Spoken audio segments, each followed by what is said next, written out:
सभी बच्चों को मेरा नमस्कार।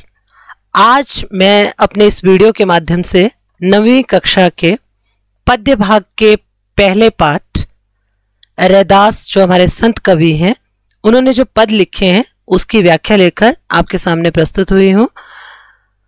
रैदास संत कवि माने जाते हैं और इनके विषय में आइए सबसे पहले इनके जीवन परिचय से अवगत होते हैं।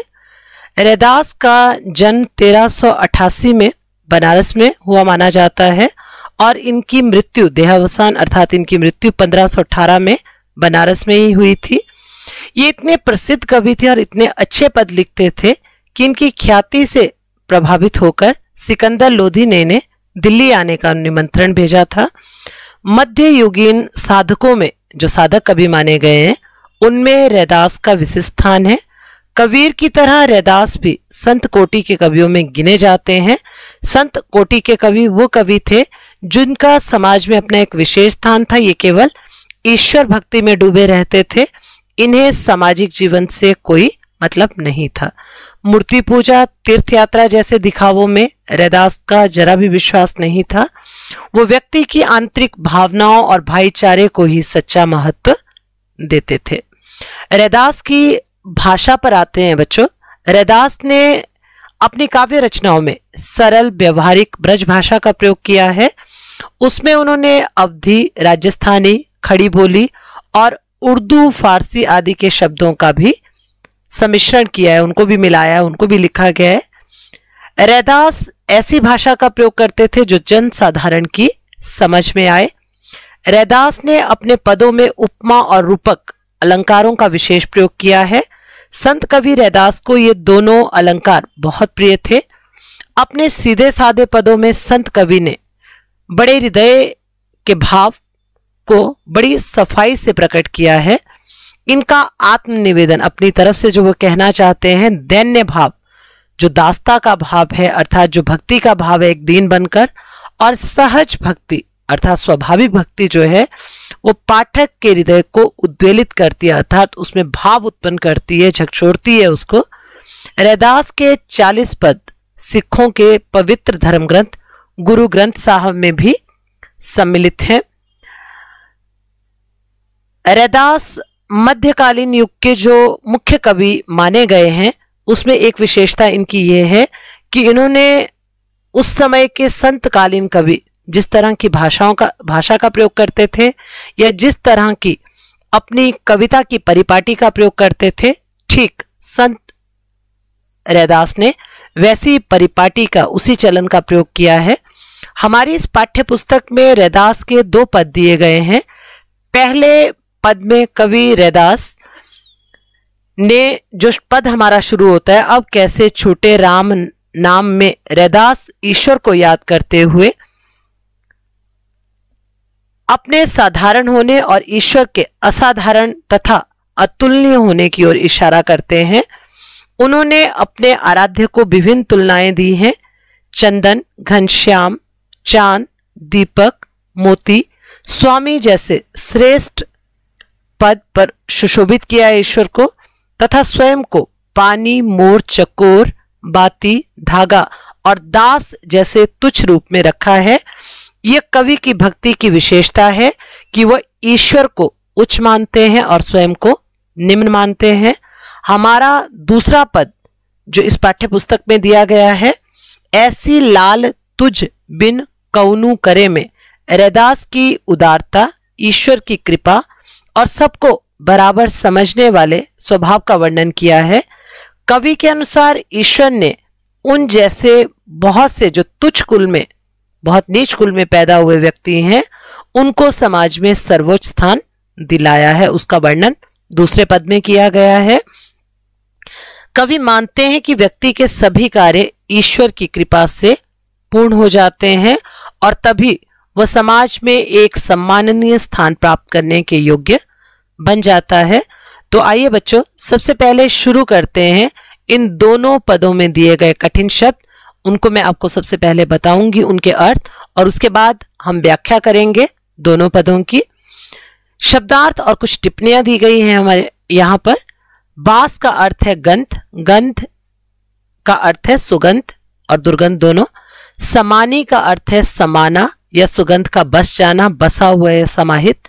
घन का अर्थ है बादल। मोरा का अर्थ है मोर या मयूर। चितवत का अर्थ है देखना या निखरना, निहारना भी है शब्द। चकोर तितर की जाति का ही एक पक्षी है जो चंद्रमा का परम प्रेमी माना जाता है, जो निरंतर चंद्रमा को देखता रहता है और स्वाति नक्षत्र की एक जो बूंद गिरती है उसको वो ग्रहण करता है।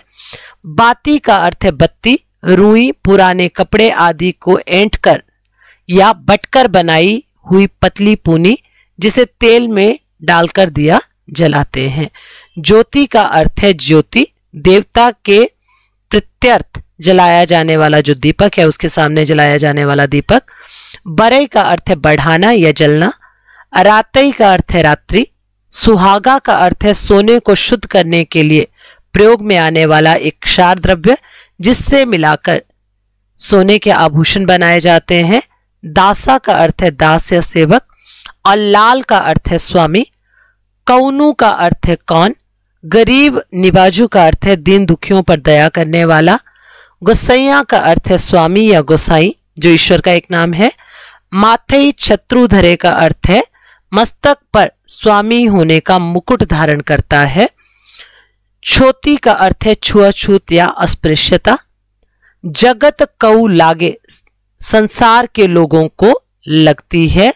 ताप पर तू ही ढरे, उन पर तू द्रवित होता है। ढरे का अर्थ है द्रवित होना। ता का अर्थ है ताप पर तू ही, तापर का अर्थ है उन पर और तू ही का अर्थ है तू ही है ईश्वर, द्रवित होता है।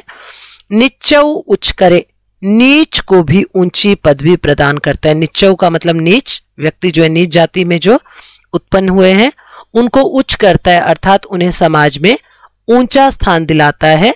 इसके विभिन्न उदाहरण भी दिए हैं कवि रैदास ने। नामदेव कुछ टिप्पणियां दी गई हैं अब जिन लोगों को सम्मानित किया है ईश्वर ने नीच कुल में उत्पन्न होने के बावजूद। नामदेव महाराष्ट्र के एक प्रसिद्ध संत हैं।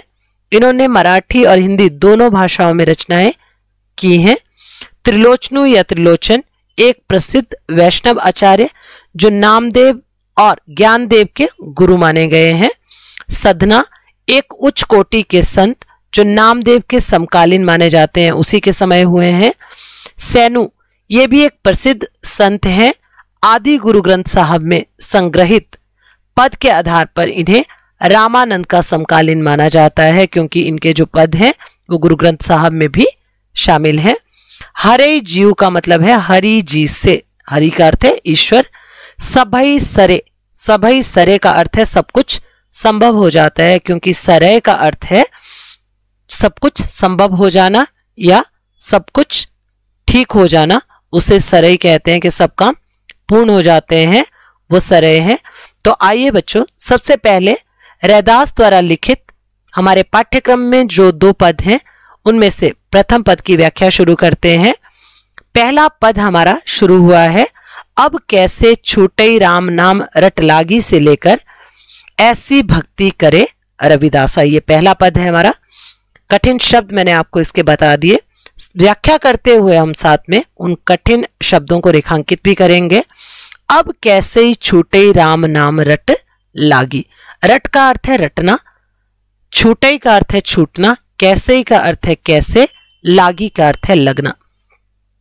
कवि रैदास कहते हैं कि मुझे राम नाम की ऐसी रट लग गई है, राम नाम की भक्ति की ऐसी रट लग गई है, अर्थात मैं राम नाम की भक्ति में इतना लीन हो गया हूं कि अब ये जो भक्ति है वो कैसे छूट सकती है। प्रभु के साथ अपनी तुलना करते हुए कवि रैदास स्वयं को तुच्छ और ईश्वर को श्रेष्ठ मानते हुए विभिन्न तुलनाएं देते हुए कहते हैं, प्रभु जी तुम चंदन हम पानी, कि हे ईश्वर आप चंदन की तरह श्रेष्ठ हैं और मैं पानी की तरह तुच्छ हूं। जिस तुच्छ पानी में चंदन को घिसा जाता है परंतु जो महत्व है वो चंदन का ही है। जाकी अंग अंग बास समानी, जब उस चंदन को लगाया जाता है तो पानी का महत्व नहीं रहता, उस चंदन की ही जो खुशबू है, बास है, बास का अर्थ है खुशबू, वो अंग अंग में शरीर के हर एक भाग में समानी समा जाती है। प्रभु जी तुम घन बन हम मोरा। कवि रैदास कहते हैं कि हे ईश्वर आप बादल हैं और मैं वो मोर हूं जो उन बादलों के छाने पर उनको देखकर नाच उठता है प्रसन्नता के साथ। जैसे चितवत चंद्र चकोरा, चितवत का अर्थ होता है निहारना, चित से निहारना, तो आप वो चंद्रमा है, चंद का अर्थ है चंद्रमा, और मैं चकोर हूं, एक चकोर तुच्छ पक्षी जो निरंतर उस चंद्रमा को निहारता रहता है। प्रभु जी तुम दीपक हम बाती। रैदास जी ईश्वर को श्रेष्ठ मानते हुए फिर कहते हैं कि आप उस दीपक की तरह हैं जो निरंतर रहने वाला है, इसलिए आप दीपक हैं और मैं उसका में जलकर नष्ट होने वाली बाती हूं। जाकी ज्योति बरे दिन राती, वो दीपक हैं आप, श्रेष्ठ दीपक, जिसकी ज्योति, ज्योति का अर्थ है प्रकाश, बरे का अर्थ है जलना, दिन और रात में जलती रहती है। प्रभु जी तुम मोती हम धागा। रैदास ईश्वर को श्रेष्ठ मोती मानते हुए कहते हैं कि आप तो मोती की तरह श्रेष्ठ हैं और मैं वो तुच्छ धागा हूं जिसमें उस मोती को पिरोया जाता है। जैसे ही सोनहि मिलत सुहागा, जैसे सोने में सुहागे को मिलाकर उसके आभूषण बनाए जाते हैं, तो केवल महत्व सोने का रहता है, सुहागा कहीं दिखाई नहीं देता। मैं उस तरह हूं। प्रभु जी तुम स्वामी हम दासा। रैदास ईश्वर से कहते हैं कि हे ईश्वर आप मेरे स्वामी हैं और मैं आपका दास हूं। ऐसी भक्ति करे रैदासा। कवि रैदास आप ईश्वर की इस तरह की भक्ति करते हैं कि स्वयं को दास और आपको स्वामी मानते हैं। अब दूसरे पद्यांश पर आते हैं बच्चों। दूसरे पद्यांश की व्याख्या करते हैं। ऐसी लाल तुझ बिन कौनु करे। यहां फिर रैदास ने अपनी भक्ति ईश्वर के प्रति दर्शाई है और साथ में ईश्वर की श्रेष्ठता को सिद्ध किया है कि वह किस तरह निम्न कुल में पैदा हुए व्यक्ति को भी सम्मान दिलाता है। ऐसी लाल तुझ बिन कौनु करे। लाल यहां स्वामी को कहा गया है, ईश्वर को कहा गया है कि हे ईश्वर तुझ बिनु, बिनु का अर्थ है तेरे बिना, कौनु करे, कौनु का अर्थ है कौन करे, ऐसा तुझ बिन और कौन कर सकता है। गरीब निवाजू गोसैया। गरीब निवाजू का अर्थ है गरीबों का भला चाहने वाला, जो मेरा ईश्वर है अर्थात स्वामी है। गोसैया का अर्थ है स्वामी।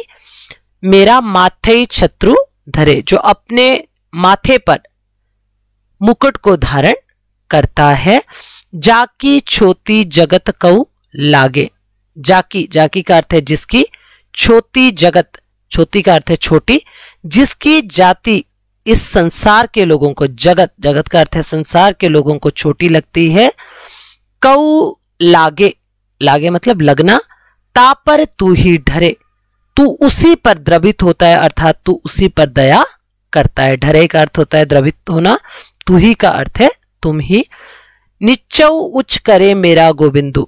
नीच व्यक्ति को, निच्चौ का अर्थ है नीच व्यक्ति को भी मेरा गोविंदु अर्थात मेरा ईश्वर ऊंचा करता है अर्थात समाज में ऊंचा स्थान दिलाता है। काहू तेना डरे, मेरा ये ईश्वर किसी से डरता नहीं है। विभिन्न उदाहरणों के माध्यम से कवि रैदास हमें समझाते हैं कि किस तरह ईश्वर ने नीच कुल में पैदा हुए इन विभिन्न कवियों को समाज में ऊंचा स्थान दिलाया था। नामदेव, कवीरु, त्रिलोचनु अर्थात त्रिलोचन, सधना और सैनु जैसे कवि जो नीच कुल में पैदा हुए थे, इन सभी कवियों को तूने तार दिया अर्थात सबको समाज में ऊंचा स्थान दिलाया। ईश्वर की कृपा से नामदेव और कबीर जो कपड़ा बुनने वाले जुलाहे थे, त्रिलोचन जैसे साधारण व्यक्ति और सधना जैसे कवि जो कसाई का काम करते थे और सैन जैसे नाई भी इस संसार की सभी बाधाओं से या मुसीबतों से तर गए। कही रविदासु सुनरे संतऊ। कवि रैदास सज्जन लोगों को संबोधित करते हुए, संतऊ का अर्थ है सज्जन लोग को संबोधित करते हुए कहते हैं, हरे जीवते सभी सरे। हरे जीव का अर्थ है कि जो ईश्वर, हरि जीव का अर्थ है ईश्वर, हरि जी जो सब पर दया करते हैं या जिन पर दया करते हैं, सभई तरे, सभई सरे और तरे ये दो जो शब्द हैं, इनका अर्थ है कि उनकी कृपा से सब कुछ सरे संभव हो जाता है। अर्थात संसार में कोई भी ऐसा कार्य हरि की कृपा के बिना संभव नहीं है। हरि की कृपा होने पर नीच कुल में पैदा हुए व्यक्ति को भी समाज में सम्मान मिलता है। तो ये दोनों पदों की व्याख्या थी हमारे कवि रैदास के पदों की। आशा करती हूं कि ये जो कविता में आपको ये जो पद दिए गए हैं, इनमें जो कठिन शब्द हैं और जो व्याख्या मैंने अपने इस वीडियो के माध्यम से समझाई है, वो आपके लिए लाभदायक सिद्ध होगी। इसी तरह 9वीं कक्षा के विभिन्न जितने भी वीडियो हैं, उसके लिए आप मेरे चैनल को सब्सक्राइब करें और नोटिफिकेशन बटन अवश्य दबाएं, ताकि आपको 9वीं कक्षा और 8वीं कक्षा तथा 10वीं कक्षा से संबंधित जितने भी वीडियो हैं, वो समय समय पर आपको लाभान्वित करते रहें। इसी आशा के साथ कि मेरा ये चैनल आपको इसी तरह लाभान्वित करता रहेगा। नमस्कार।